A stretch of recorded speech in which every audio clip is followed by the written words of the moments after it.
안녕하십니까, 통현입니다. 오늘은 사주를 분석하는 핵심 사항에서 사주 그릇의 크기를 보는 법을 말씀드리겠습니다. 우리가 사주를 볼 때 알고 싶은 것도 많고 궁금한 것도 많겠지만 우선 그 사주가 무엇을 해먹고 살 사주인지, 즉 재물을 추구하는 사주인지 명예를 추구하는 사주인지를 알아야 합니다. 또 재물이나 명예 그릇의 크기를 또 알아야 합니다. 세 번째로는 재물과 명예를 성취할 시에 그 성취 시기가 언제인지를 알아야 되겠습니다. 고로 우리가 사주를 체계적으로 공부하려면 거시적으로 보는 법과 미시적으로 보는 관점이 있습니다. 거시적으로 보는 법은 사주 그릇의 유형과 크기를 보는 것이고, 미시적으로 보는 법은 살아가면서 일어나는 모든 상황과 인연을 세밀하게 살펴보자는 것입니다. 우리가 큰 그릇이든 작은 그릇이든 한 번 태어나면 죽을 때까지 살아갑니다. 살아가면서 일어나는 모든 상황과 인연을 알아야 되겠고, 그 인연을 세밀하게 살피고 또 성패 시기를 알아보는 것이 미시적 접근 방법입니다. 사주는 현실적이고 세속적인 것이기 때문에 그릇의 크기를 말하는 것은 재물의 크기와 명예의 크기를 말하는 것이지, 그 사람이 능력이 좋다거나 공부를 많이 했다거나 영성이 뛰어나다거나 혹은 좋은 일을 많이 하는 자선사업가나 종교가를 말하는 것은 아닙니다. 오직 재물을 얼마큼 벌 수 있는지 혹은 명예나 사회적 지위가 어느 정도인지를 보는 것입니다. 고로 재물이 많을수록 재물의 크기가 큰 것이고, 명예나 사회적 지위가 클수록 그 사람의 명예의 크기가 큰 것입니다. 그러므로 재물 크기가 작으면 아무리 벌려고 노력해도 자기 그릇만큼 모으는 것이지, 그 사람이 능력이 있다고 공부를 많이 했다고 돈이 많이 모이는 것은 아닙니다. 명예도 또한 같습니다. 고로 우리는 그 사람의 크기를 알아야만이 그 사람의 미래를 정확하게 예단해 줄 수 있는 거지, 아무리 운이 좋아도 그릇의 크기가 작으면 작은 돈이나 명예로 끝나는 것입니다. 운이 좋다고 명예나 재물 그릇이 커지는 것은 아닙니다. 재물이나 명예의 그릇은 원명에서 결정되는 것이지 운에서 결정되는 것은 아닙니다. 다만 운은 성패 시기를 보는 것뿐입니다. 그러면 그릇의 크기를 아는 방법이 무엇일까요? 첫째로 사주의 격을 알아야 합니다. 사주의 격에는 옛날부터 내격과 외격과 특수격으로 나누었습니다. 내격에는 십정격이 있고 외격에는 종격과 확격이 있습니다.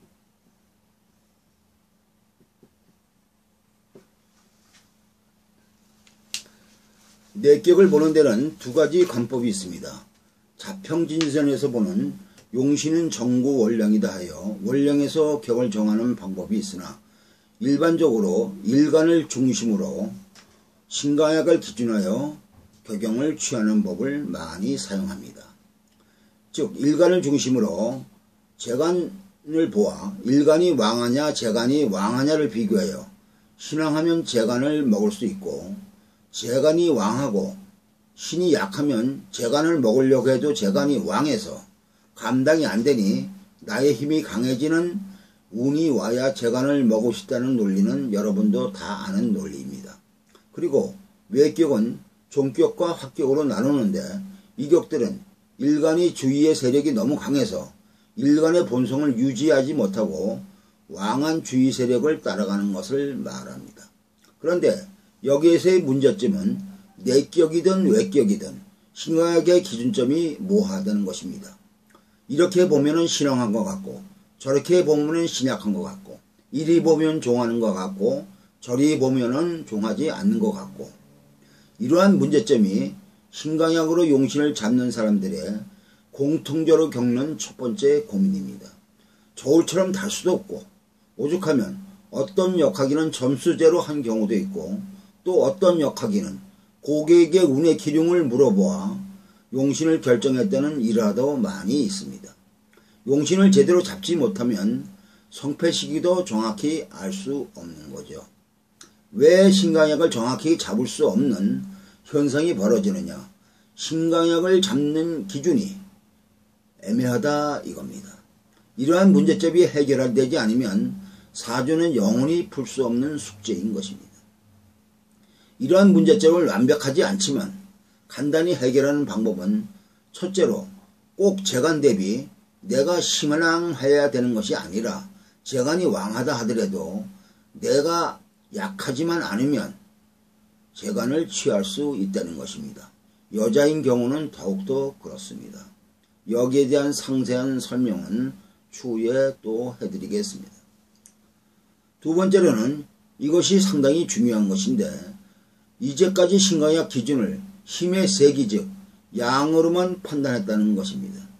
힘의 양으로 판단하는 것도 있지만 더 중요한 것은 일간의 속성과 용도와 기능입니다. 즉 어떤 천간을 갖고 있는 일간이냐에 따라 다룰 수 있는 역량이 다릅니다. 모든 천간이 사물을 대하는 역량이 똑같지 않다는 것이죠. 예를 들면 임수일관과 계수일관이 있습니다. 임수일관과 계수일관은 오행으로 수입니다. 그러면 임수일간이나 계수일간이 오행이 수라고 똑같은 수이냐 하면 아니다 이겁니다. 속성과 용도와 기능이 다릅니다.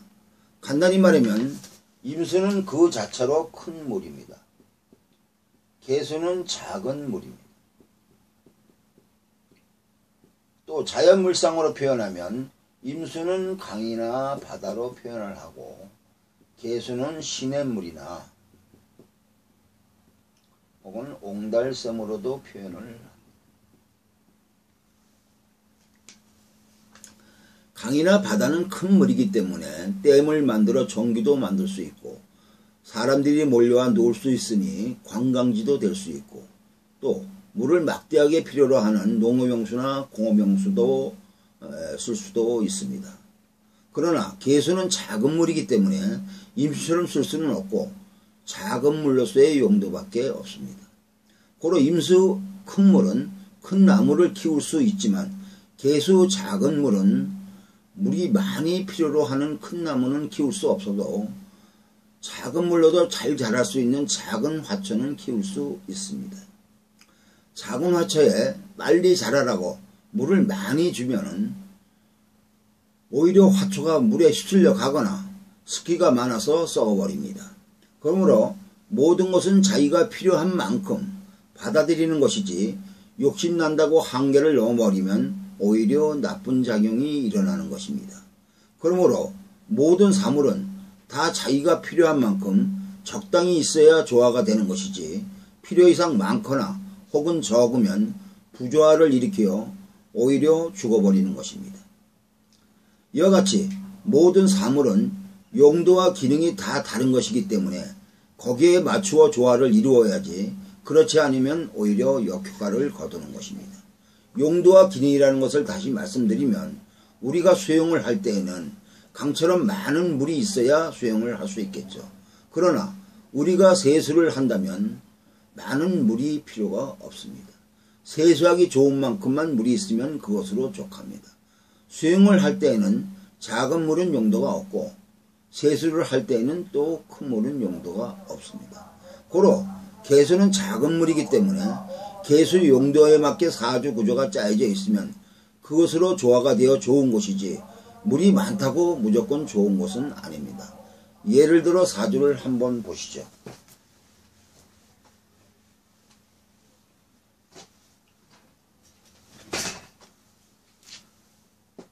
갑오생, 정묘월, 계육일, 임술시 사주가 있습니다. 이 사람은 남자이고요. 우는 무진, 기사, 경호, 신미, 임신, 계유로 흘러갑니다. 여러분들은 이 사주를 어떻게 보시죠? 전통적인 신강약으로 우선 판단해 본다면은 계수일주가 묘목에 월지는 상당히 비중이 많은데 월지 묘목에 설기를 당하고 있고 또 연월이 목화 세력으로 강하게 포진되어 있고 술까지 가세하고 있습니다. 거기에 비해서 일간 계수는 임수의 협조를 받는 것 같지만 임수는 근이 없고 다만 지지의 유금의 생을 받고 있을 뿐입니다. 그러면 이 사주 구조는 누가 보더라도 신약한 구조라고 얘기할 수 있습니다. 그러면 전통 명리에서 신강약으로 억부용신으로 본다면 이 사주는 목화 세력이 강하고 금수 세력이 약하기 때문에 신약함으로 운을 판단할 때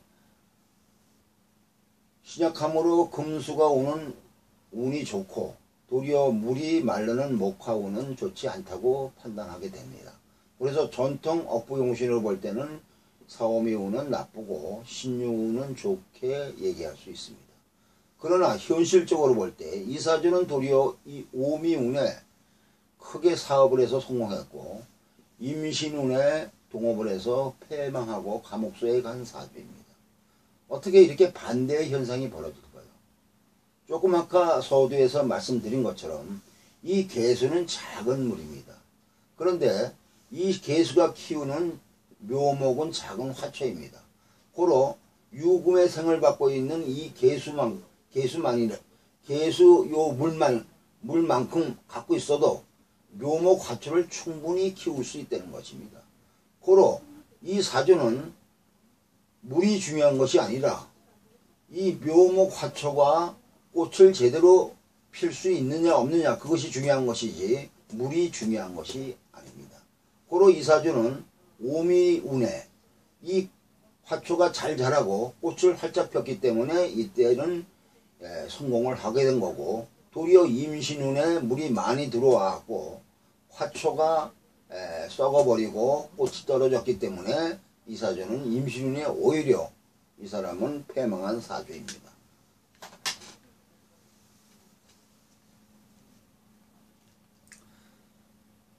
이 사주는 계수 용도에 맞게 사주 구조가 잘 짜여져 있는데 계유는 작은 옹달샘으로 작은 물이지만 충분히 묘목 화초를 잘 키울 수 있습니다. 이 사주가 좋은 점은 묘목 화초가 정화로 꽃을 피웠기 때문에 더 좋은 것입니다. 그러므로 이 사주는 물이 많이 필요하지 않습니다. 계유만으로도 충분합니다. 이런 사주가 물이 많이 들여오면 화초가 오히려 썩고 뿌리가 드러나 죽을 수 있으며 이 사주가 필요로 하는 정화꽃도 떨어지는 형상이니 물이 필요하겠습니까?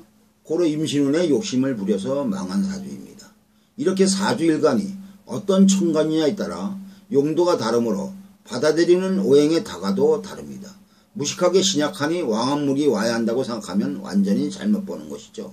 이렇게 우리는 신강약을 보는 방법을 너무 양으로만 보는 방법으로 단순하게 적용하였기 때문에 어떤 사주는 신강으로 보면 잘 맞는데 어떤 사주는 신강으로 보는데 안 맞는 이유가 무엇인지 모르겠다고 사주는 안 맞는 거야 하고 포기하는 사람이 많습니다. 고로 다시 정리하면 무조건 왕하다고 좋고 약하다고 나쁜 것이 아니라 일간의 속성과 용도를 보고 신강약의 상황을 알아봐야 하는 것입니다. 이렇게 신강약을 볼 때 전통적으로 해온 방식으로 양적인 잣대로만 보지 말고 질적인 잣대로도 봐야 하는 것을 알아야만이 사주의 실제를 알 수 있는 겁니다. 앞으로 나오겠지만 신강약을 뛰어넘는 사주 해석법이 있지만 일반적으로 신강약을 정확히 잡아야만이 용신을 정확하게 잡을 수 있습니다. 용신을 정확하게 잡을 수 없으면 시기도 알 수 없거니와 그릇의 크기도 알 수가 없는 것입니다. 그리고 외격에는 종격과 확격이 있는데 고서에서는 부기팔자라고 설명한 것이 많은데 종격이나 확격도 그 사주 구조에 따라 그릇의 크기가 천지 차이인 것입니다. 종격이라고 판단하는 것도 어렵지만 종격이라고 무조건 좋다고 말하면 큰 오류를 범합니다. 종격과 확격에 대한 자세한 설명도 앞으로 예를 들어 설명하겠습니다. 또 우리가 알아야 할 것은 특수격을 잘 볼 줄 알아야 합니다. 특수격을 예를 들면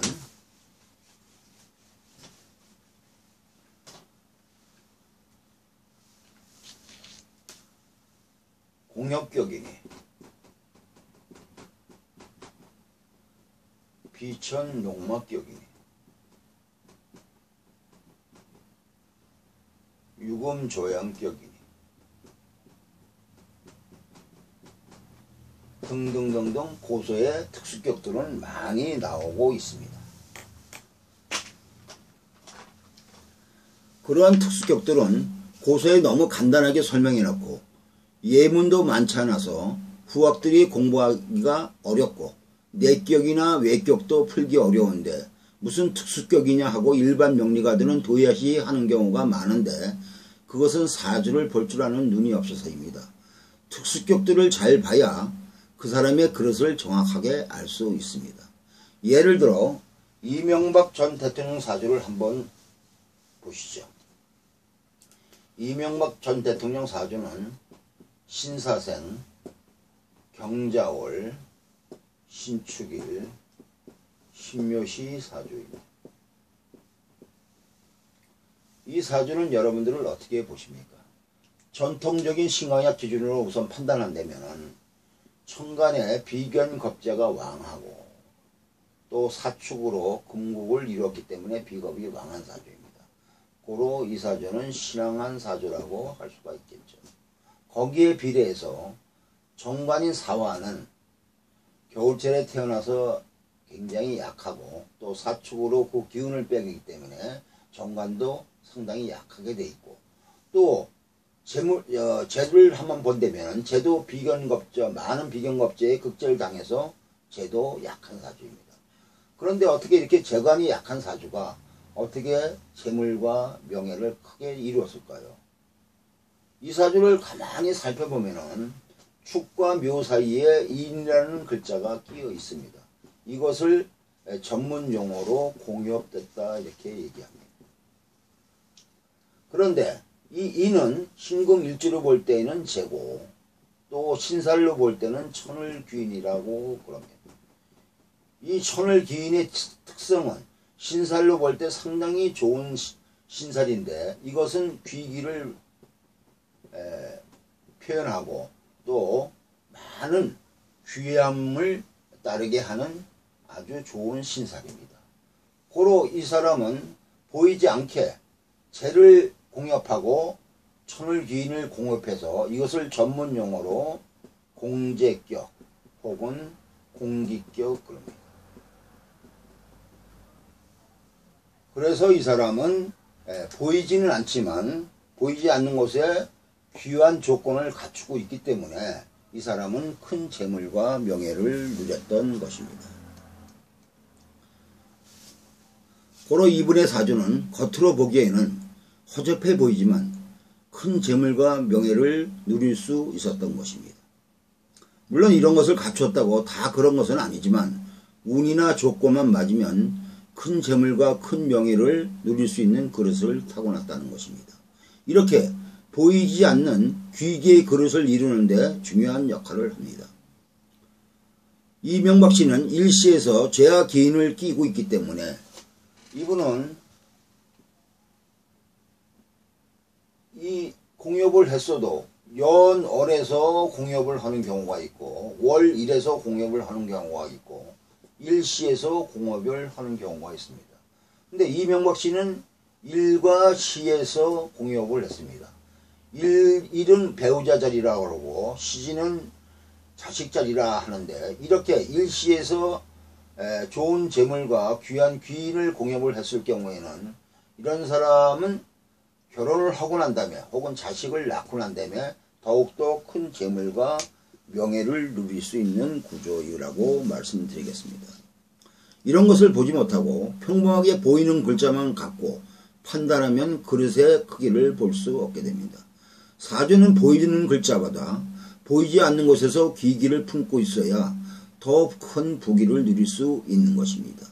옛날의 명리의 고수들은 사주 보는 비법을 자세히 알고 있지만 중요한 비법은 대중적으로 전달하지 않고 비밀리에 내 제자들에게만 전수되어 왔습니다.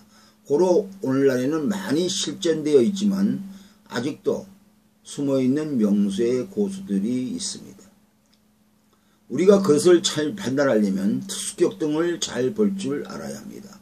이러한 특수격들이 잘 발현되려면 여러가지 조건들이 있어야 하는데 이러한 것은 나중에 자세히 말씀드리겠습니다.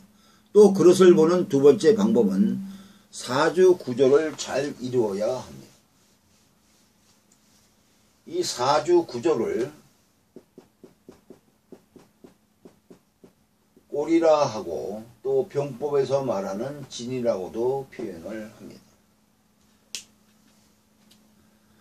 간단히 말해서 어떠한 사물이 제대로 기능을 발휘하려면 필요한 것이 잘 갖추어 있어야 하고 또 필요한 자리에 잡고 있어야 합니다. 예를 들어 요리사가 요리를 하는데 물도 필요하고 불도 필요하고 재료도 필요합니다. 재료가 없는 것도 문제겠지만 있어도 멀리 창고에 있다거나 하면 능률적이지 못하겠죠. 또 물도 길어와야 되고 불도 멀리 있다고 그런다면 요리를 하는데 능률적이지 못하겠죠. 이와 같이 재와 간을 이루는데 꼭 필요한 것이 있어야 되고 또 필요한 것들이 나를 중심으로 사용하기 좋게 있어야지 멀리 떨어져 있으면 능률을 올리기 힘들겠죠. 이렇게 어떤 목표를 구할 때 필요한 것이 필요한 위치에 잘 구성되어 있느냐 없느냐를 보는 것이 꼴이라 하고 구조라 합니다. 필요한 것이 없는 것도 문제지만 있어도 사용하기 어렵게 멀리 있거나 하면은 우리가 잘 사용할 수 없어서 그만큼 능률이 떨어지겠죠. 또 반대로 내 능력을 방해하는 것이 없는 것이 좋겠지만 있다면 멀리 있어야지 내 곁에 있으면 그만큼 필요 없는 것이 내 일을 방해하는데 내 일을 하는데 방해가 되므로 안 좋겠죠. 이렇게 사주 구조에 따라 그릇의 크기는 크게 달라집니다. 예를 들어 사주를 한번 보겠습니다.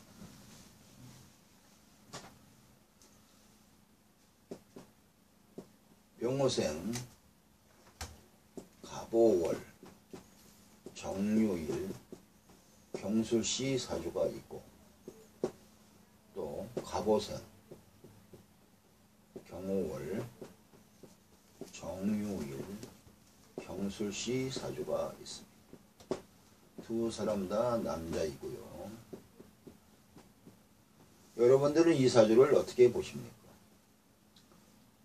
우선 신강약을 기준해서 본다면 정일주가 5월달에 권력을 얻었고 목화세력이 강하기 때문에 신앙한 사주입니다. 거기에 비례해서 이 재를 볼 때에는 제도 유술 금국을 이루어서 제도 왕에서 신앙 재앙한 사주입니다. 또 밑에 비사주를 한번 보면 이것도 정일간이 5월달에 권력을 얻고 또 목화세력이 강하고 또 거기에 비해서 제도 왕이기 때문에 같이 신앙재앙하는 사주입니다. 고서적천수에 신앙재앙하면 재기 통운으로 하여 부명이라고 말씀을 했습니다.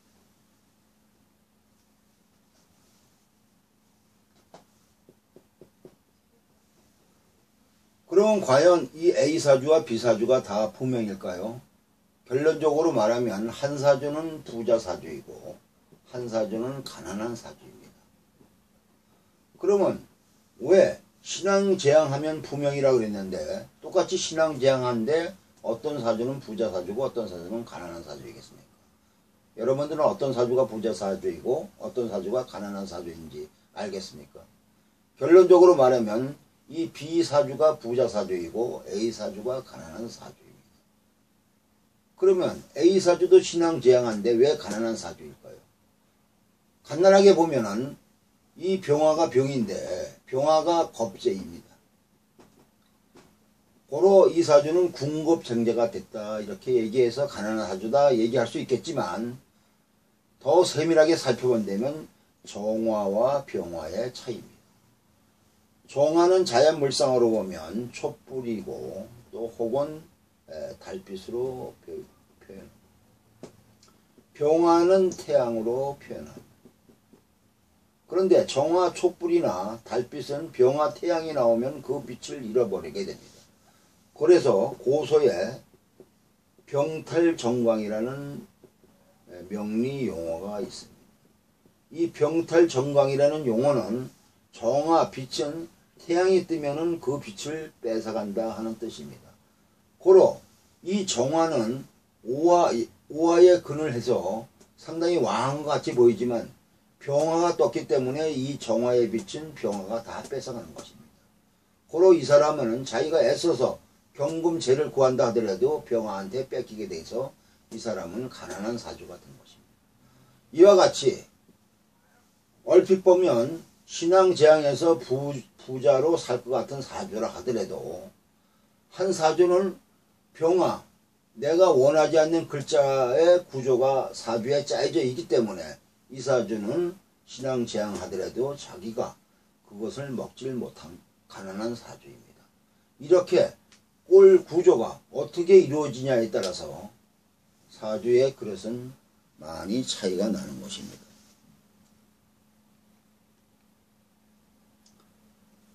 그래서 어떤 경우는 신강약으로 용신을 잡고 볼 때 잘 맞는 사주도 있지만 잘못 보는 경우도 많이 있습니다. 고로 어떤 경우는 맞고 어떤 경우는 안 맞는 이유가 이런 것에 있습니다. 맞을 때는 기가 막히게 맞고 안 맞을 때는 전혀 안 맞으니 사주 공부를 포기하자니 맞는 매력도 있고 포기 안 하자니 안 맞는 이유를 모르니 환장하는 거죠. 이렇게 사주는 힘의 강약으로만 판단하는 것이 아니라 일간의 속성과 각 천간의 속성과 기능을 잘 알아서 내가 주도하는 것인가 아닌가를 모르고서는 사주의 숨겨놓은 비밀을 알기가 어려운 것입니다. 고로 신강약을 뛰어넘는 천간의 속성과 용도와 기능을 알아야 합니다. 무조건 신강하다고 되는 것이 아니고 천간이 할 일이 무엇인가를 알아야만이 정확히 사주의 맥을 짚어나갈 수 있는 것입니다. 또 그릇을 보는 세 번째 방법이 있는데 사주를 문자적 입장에서만 보지 말고 자연적 기준에서 보자는 것입니다. 노자의 도덕경에 임법 지요, 지법 천이요, 천법 도요, 도는 자연이라 했습니다.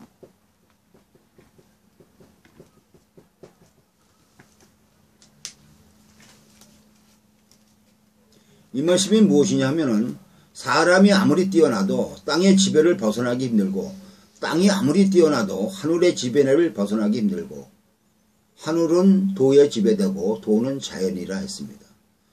고로 모든 삼라만상 즉 우주가 거대하고 그 변화가 무궁무진해도 자연의 변화에 순응해 가는 것입니다. 고로 자연은 모든 것의 시작이요 끝이며 모든 것의 바탕이 되는 것입니다. 자연 속에 그 어떤 것이 아무리 뛰어나다 하더라도 자연 속에서 몸부림치는 것이지 자연을 뛰어넘을 수는 없는 것입니다. 자연은 모든 것의 모든 것이기 때문에 사주도 자연을 모르면 알 수가 없습니다. 고로 우리가 진정으로 자연을 알지 않으면 안 되는 것이고 자연을 통해서 사주를 적용하고 풀어야만이 진정으로 사주를 잘 볼 수 있는 것입니다. 그러므로 자연적 기준에서 천간지지의 속성과 용도와 기능을 알아야 하고 천간지지의 관계와 변화를 알아야 합니다. 우리가 사주를 처음으로 공부할 때에 음양오행을 배우고 천간지지를 배우는데 보통은 문자로만 이해하지 자연적 기준에서 그 내면의 속성과 기능과 용도를 가르쳐주는 선생도 없고 선생이 없으니 배우기도 힘든 현실입니다. 자연을 바탕으로 오행과 천간지지의 속성을 잘 알아야만이 오행의 변화와 흐름, 천간지지의 작용을 잘 알 수 있지 그렇게 간단하게 알 수 있는 것이 아닙니다. 오행의 속성과 변화의 흐름, 천간지지의 속성과 기능, 용대를 모르면 오행과 오행의 관계, 천간과 천간의 관계, 천간과 지지의 관계, 지지와 지지와의 관계 등을 알 수가 없습니다. 그런 것을 알지 못하면 사주 해석을 제대로 할 수 없는 것이고 사주 그릇의 크기도 알 수 없는 것입니다. 자연적 기준에서 사주를 알아야지 위에서 열거한 격이나 신강약이나 꼴 구조의 의미가 있는 것이지 자연을 모른다면 다 소용이 없는 것입니다. 이렇게 우리는 사주의 그릇의 유형과 크기와 성패 시기를 파악하려면 위에서 열거한 세 가지 기준으로 잣대를 잡고 분석 추리해 가야 되는데, 대부분 명리를 입문한 사람들은 단순히 신강약만으로 사주를 분석하는 역부용신을 배우고 활용하지만 그 정확도는 50%가 안 되는 것이 현실입니다. 또 격을 정하여 사주를 분석하는데 격을 정하는 것도 잘 못하지만서도 또 격을 제대로 잡았다 해도 자연을 모르면 그 정확도는 50%도 안 되는 것이 현실입니다.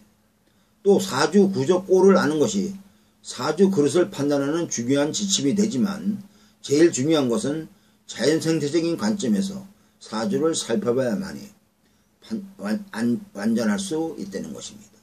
예를 들어 봄에 태어난 간목은 물도 필요하고 불도 필요하고 흙도 필요하고 돌도 필요합니다. 그런데 만일 사주에 태양인 화가 없다면 사주가 습하고 광합성 작용을 잘 할 수 없는 것입니다. 이럴 때는 이 간목이 제대로 성장하려면 자연적 관점에서 제일 필요한 것이 태양화입니다. 이것이 있을 때 이 사주는 살아가는 것이고 자기의 가치를 발휘할 수 있는 것입니다. 고로 사주의 처음이고 끝이고 사주 전체를 아우르는 것은 자연 생태적인 관점에서 간지의 속성과 용도와 기능을 알고 그 변화를 읽어내는 것이 제일 핵심입니다. 이것이 안 될 때는 사주의 그릇은 물론 성패 시기도 알 수가 없어서 사주가 안 보이는 것입니다. 이렇게 거시적 방법으로 사주 그릇의 유형과 크기를 파악하였다면 미시적 방법으로 접근하는 것은 인간사에 벌어지는 상황을 세밀하게 살펴보자는 것입니다. 즉 성격이나 부모, 형제, 배우자, 자식의 인연과 그 덕 유무, 살아가면서 벌어지는 각종 기륭사와 성패의 세계를 알아보자는 것입니다. 그러면 이런 것을 잘 알려면 천간의 속성과 지지의 속성, 지장간의 활용, 각종 신설의 변화 등도 알아야 합니다. 합형충파이나 각종 신설 등이 있는데 이런 것도 무조건 좋고 나쁜 것이 아니라 나의 사주구조가 좋은 작용을 하느냐 나쁜 작용을 하느냐에 따라서 합형충파이나 신설의 작용은 기준이 달라지는 것입니다. 이렇게 합형충파여와 각종 신설 등의 진정한 사용법을 모르면 살아가면서 일어나는 무수한 변화를 읽어낼 수가 없는 것입니다. 같은 충이라도 길충이 있고 흉충이 있고 각종 신설이라도 사주 구조에 따라 좋은 작용도 하고 나쁜 작용도 합니다. 예를 들어 귀문관살이라는 신살이 있습니다. 이 귀문관살이라는 신살은 신경예민살인데 사주 구조가 좋으면 머리가 좋고 아이디어와 창조력이 좋아서 능력을 발휘하지만 사주 구조가 나쁘면 정신착란, 변태, 사이코패스, 신기가 오는 등 나쁜 작용을 합니다. 고로 이러한 것들이 진정한 활용법을 모르면 사주가 말하는 것을 완벽하게 알아낼 수가 없는 거죠. 앞으로 사주 예문을 들어가며 자세하게 설명해 드리겠습니다. 오늘은 사주를 분석하는 큰 틀을 말씀드렸습니다. 앞으로 거시적으로 사주 그릇을 보는 법과 미시적으로 성패 시기와 천근과 지지와 합형충파야의 각종 신살 등의 속성과 활용법을 예를 들어가며 말씀드리고자 합니다. 감사합니다.